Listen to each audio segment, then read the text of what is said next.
મિત્રો good morning, જય શ્રી કૃષ્ણ, જય માતાજી। તો કેમ છો બધા? મજામાં? તો મજામાં જ હશું। તો જો આપણે હવે સાસ પૂરાઈ ગઈ છે અને સાસ પૂરે છે। હાલો તો હવે આપણે જઈશું વાડીએ। જશોદા બેઠી છે, લક્ષ્મી ઊભી છે, જમના ઊભી છે, ગંગા પણ બેઠી છે। તો આપણે જશોદા પહેલા ઊભી કરી દેવી। જશોદા ઊભી થા, હાલ ઊભી થા।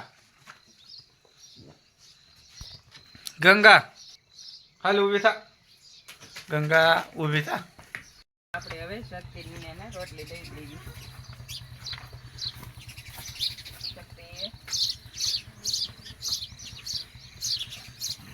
પૂનમ તો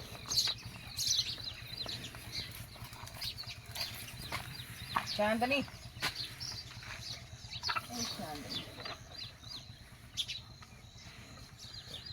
ચકલા ચણ નાખી દઈ, કૂતરીને રોટલી નાખી દઈ અને જો વાટે બેઠી જ છે।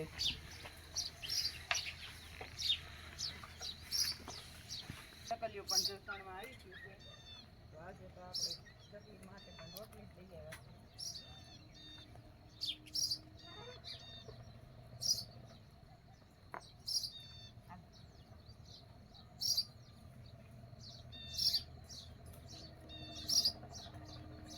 જો અંદર આવી રોટલી ખાશે અને પછી હમણાં ત્યાંથી રહી જશે નહીં।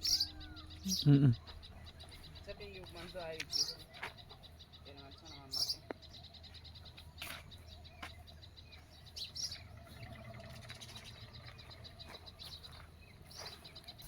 પાણી કુંડામાં નાખી દેવું ભર્યું છે। આજ તો આપણે બળદ જોડવાના છે, એટલે બળદને પણ હજી અત્યારમાં આપણે નીણ નાખવાની છે। જો અહીંયા કાજલ બળદ હાટું પાલો તૈયાર કરી રહી છે। જય શ્રી કૃષ્ણ। જય શ્રી કૃષ્ણ। પાલો તારે છો? હા, અત્યારમાં કીધું બળદ જોડવા છે તો નાખી દેવી ને। હા, તો બેને નાખી દે। ખવાઈ જાય ને। હા, માનસ ની માનવ ને કઈ ભૂખ્યા તો નહીં જોડાય નહીં। હા, તે આમાં આંકવાનું હતું પણ રાજુ જો આમથી બળદ લઈને હાલ્યા આવે છે। ત્યાં હાથે આંકવા ગયા હતા, કઈ ખબર ન પડી કે શું લેવા ત્યાં ગયા હતા એમ।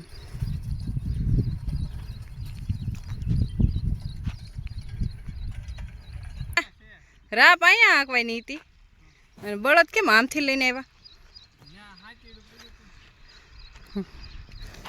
જો હાથી ન્યા હોય, હાંકવાનું અહીંયા હોય, વાવ્યું તું પછી અહીં લેતું હોય ને, આપણને ખબર હોય આપણે આમાં પેલા હાંકવાનું છે। આ આમાં છેડીને પછી આ કાલ મને રાવ કરી કે નહીં, આમાં ભો જાયના ભોથા છે એમ, પછી આમાં રાપ આજ કહ્યું એટલે હાંકવું છે કે જાયના ભોથા તો કાઢ નાખી। હાશી વાત છે ને, આમાં લાગે છે કોઈને કે આ ખેડ કરેલી હોય એવું? જો તો તમે જરીક કોમેન્ટમાં કહેજો, આમાં ખેડ રેડી થઈ છે કે નથી થઈ? જો બહુ તેજ કરે છે, હમણાં બાંધ્યા છે એટલે લોહી ચડ્યું હોય કે નહીં? જો હમણાં કે દિવસના બાંધેલા હતા ને આજ તો હવે એને સડીને આંકવું છે। હવે બળદને કેમ હાલશે? તો બળદ અમારા એટલા સારા છે એટલે આમ જો દોડવા જ મંડે સીધા।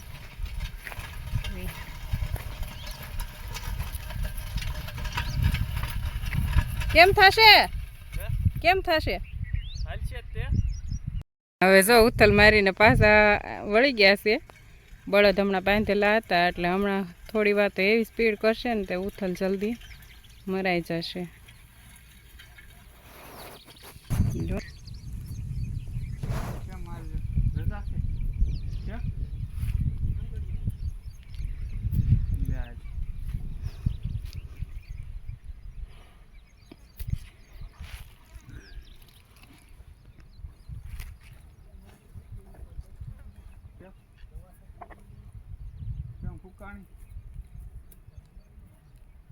પાંદડા તો માથે ને તો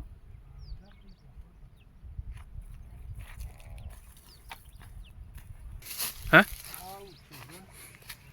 દાજે છે તો દવા સાટી છે એમાં છે।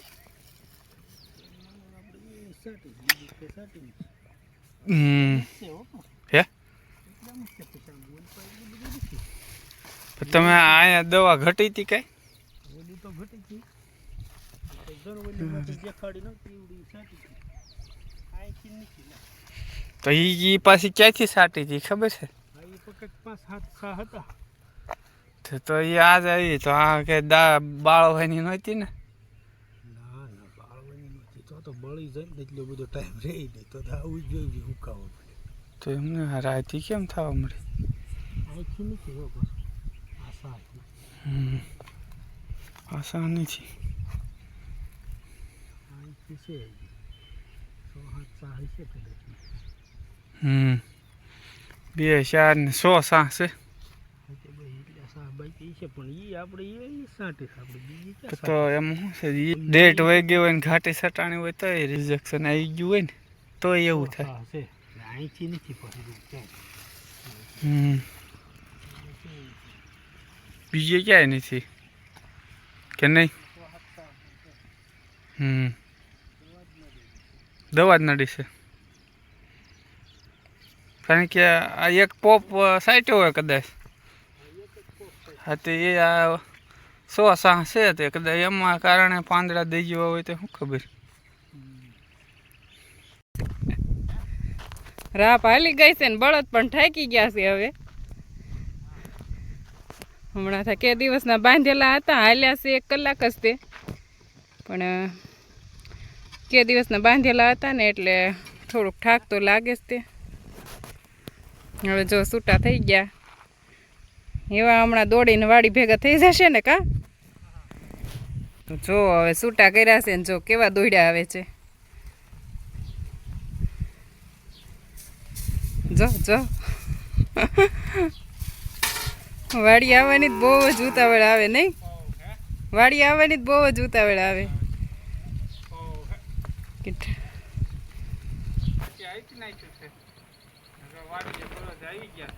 હાલી ગયું બધા એમાં?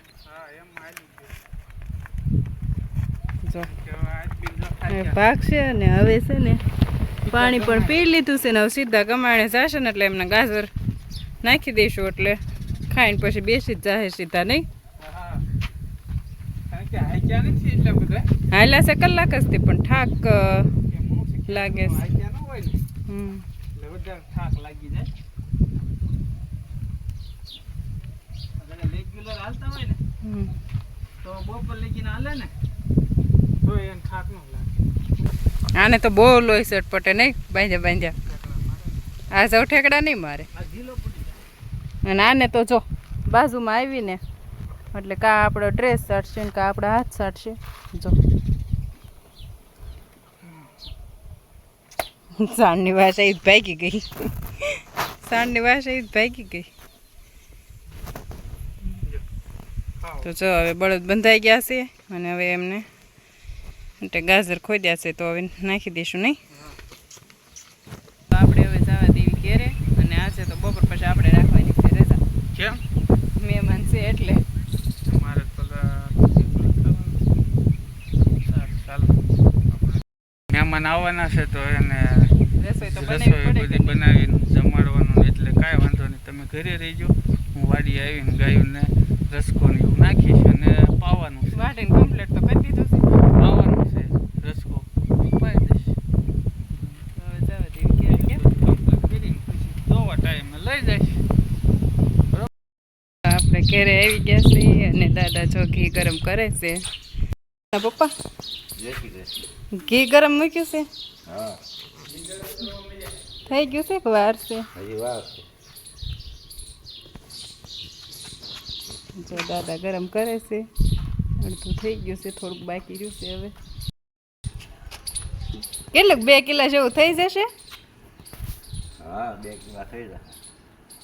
તો અમદાવાદ મોકલવાનું છે ને તો પેકિંગ થઈ જાય ને? હા છે ને? મને લાડવા ખવડાવવા છે ને?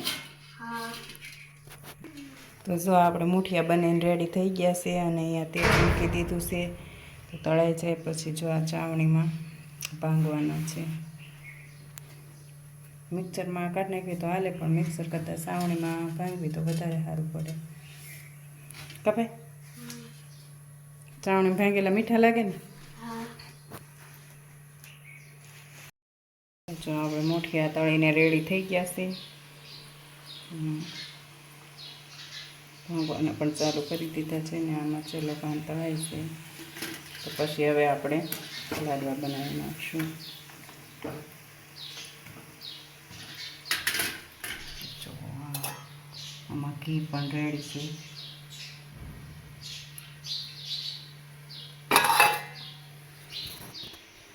આપણે લાડવા માટે ચૂરમું તૈયાર કરી વાળ્યું છે. હવે બધું નાખીને બનાવી નાખીએ.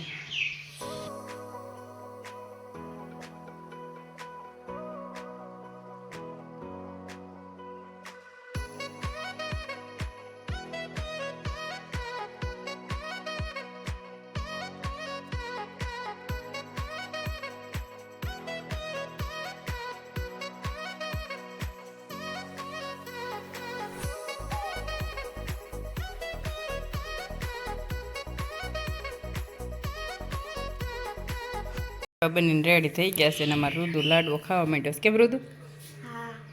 કેવો લાગે છે? બહુ સારો છે. ગળ્યો થયો છે કે મોળો થયો છે? માપે જ છે.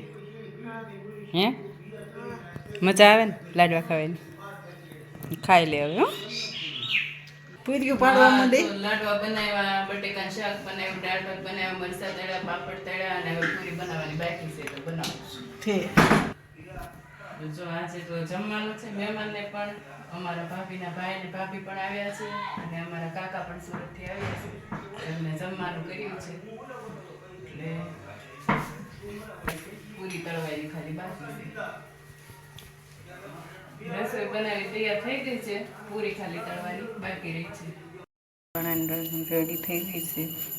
તેલ ચોખ્ખું મૂકી દીધું છે. વેફર તળશું અને પછી પૂરી તળશું. ભગવાનને થાળ ધરી દીધો છે. મહેમાન માટે ડીશું રેડી થઈ ગઈ છે.